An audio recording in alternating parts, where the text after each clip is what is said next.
une femme est stupéfaite lorsque son fils la chasse de sa propre maison et la vend pour une fortune, mais des années plus tard, elle le retrouve dans la rue en train de mendier. Carol Wallace a traversé beaucoup d'épreuves dans sa vie. Beaucoup d'autres femmes auraient été aigries par leur souffrance, mais Carol a toujours gardé le moral, l'espoir et l'amour dans son cœur, même lorsqu'elle a été confrontée aux pires trahisons. À 55 ans, Carol avait une vie stable, un bon emploi et une maison confortable. Mais 13 ans auparavant, elle avait vécu une expérience éprouvante qui l'avait conduite à devenir sans-abri, et si est son propre fils qui l'avait mise à la rue.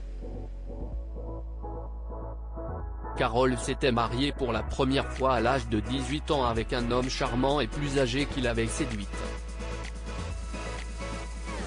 Malheureusement, son mari s'est mis en ménage avec une femme encore plus jeune peu après leur 3e anniversaire de mariage et la naissance de leur unique enfant. Carol était dévastée et avait demandé l'aide et le soutien de ses parents. Elle était fille unique, son frère aîné étant décédé dans un accident, et ses parents lui étaient dévoués.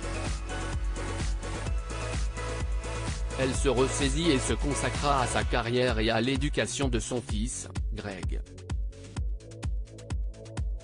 Lorsque Greg a eu 13 ans, Carol a rencontré Charles. Ce dernier, éperdument amoureux, l'a dragué sans relâche. Mais les parents de Carol n'étaient vraiment fans de lui. Ils pensaient qu'il s'agissait d'un fourbe de plus et craignaient qu'il ne brise tôt ou tard le cœur de leur fille. Ils ont donc consulté leur avocat et ont mis l'acte de propriété de leur maison au nom de leur petit-fils. Ils ont expliqué à Carol et Greg que la maison était la propriété de sa mère et qu'elle n'était à son nom que pour être conservée au cas où le mariage avec Charles ne fonctionnerait pas. Mais malgré les réticences de ses parents, Carol était amoureuse et a épousé Charles. Puis, quelques années plus tard, ses deux parents sont décédés à 6 mois d'intervalle. Carol a profondément chagriné ses parents, tandis que Charles s'est montré gentil et l'a soutenu. Pendant 8 ans, Carol a vécu un mariage heureux.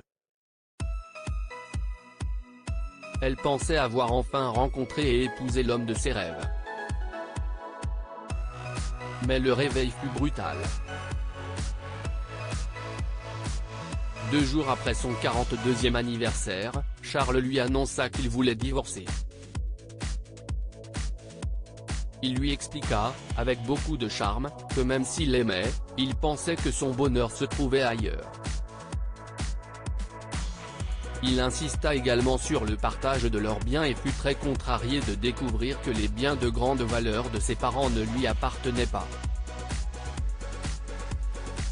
Carol alla alors s'installer dans la maison de ses parents, qui avait été louée avec profit jusqu'alors. Entre-temps, Greg s'était marié et s'employait à mettre en place un cabinet de psychologue prospère. Carol appela son fils et lui parla de la maison. « Chérie, je pense que nous devrions aller chez le notaire la semaine prochaine et mettre la maison à mon nom. » « Maman, » a dit Greg, « j'ai une semaine difficile, et la semaine suivante, je pars à Miami pour voir les parents de Grace. On réglera ça à mon retour. » Mais quand Greg est revenu, ils n'ont pas réglé le problème. Il trouvait toujours une raison pour repousser la visite chez l'avocat. Carol était irritée mais pas alarmée outre mesure. Après tout, c'était son fils.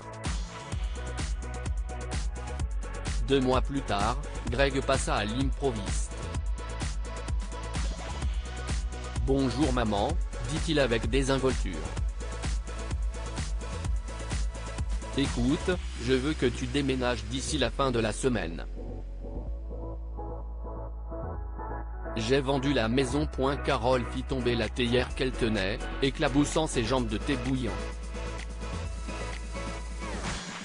Mais à ce moment-là, elle ne ressentit même pas la douleur des brûlures. Quoi ? Souffla-t-elle. Je suis désolé, Greg, je n'ai pas compris. La maison, a dit Greg froidement. Je l'ai vendue. Tu dois partir d'ici avant vendredi. C'est ma maison, s'écria Carole.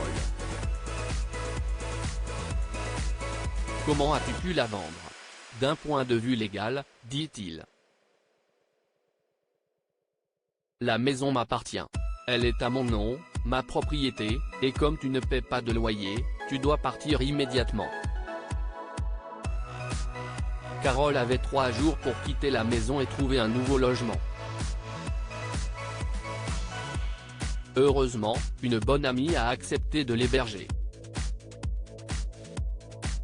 Elle lui en était reconnaissante, même si elle vivait dans un minuscule appartement avec une famille nombreuse et, au bout d'une semaine, elle a déménagé.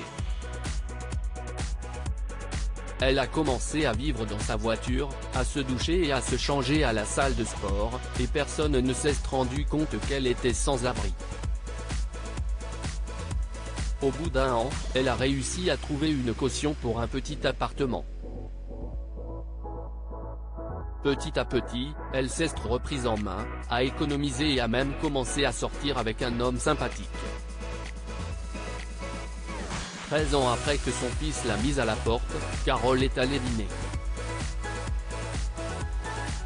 Elle aperçut alors un sans-abri qui mendiait sur le parking. Elle s'est souvenue de ces jours amers où elle avait tout perdu, y compris sa foi en l'humanité, et elle a été émue. Elle s'est approchée de l'homme et a sorti $50 de son sac à main. Tenez, dit-elle. Prenez ceci, et achetez-vous un repas chaud.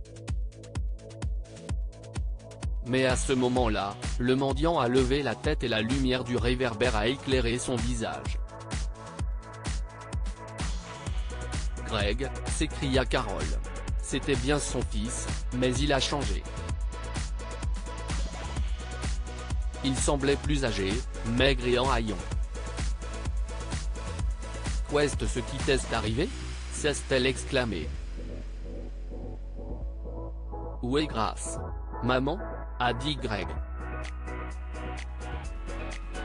Si est-il vraiment toi, Grace ?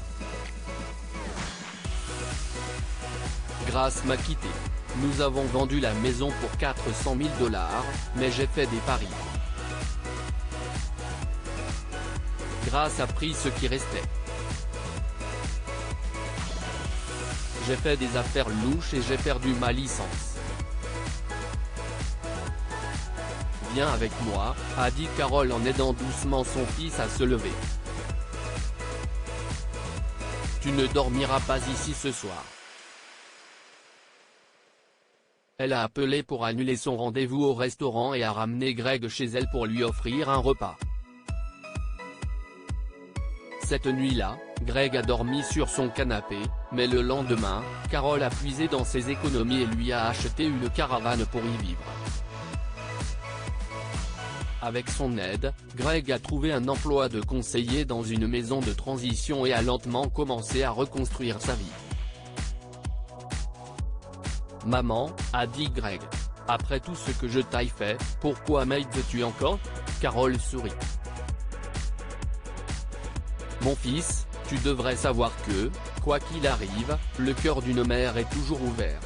Que pouvons-nous apprendre de cette histoire ? Une mère pardonnera toujours à son enfant, quoi qu'il fasse. Carole a pardonné à Greg son vol et sa trahison parce qu'elle l'aimait inconditionnellement. La tromperie et la malhonnêteté mènent toujours au désastre. Après que Greg a volé sa mère, sa vie s'est effondrée et il a tout perdu, y compris sa femme et son travail. Partagez cette histoire avec vos amis. Elle pourrait les inspirer et égayer leur journée.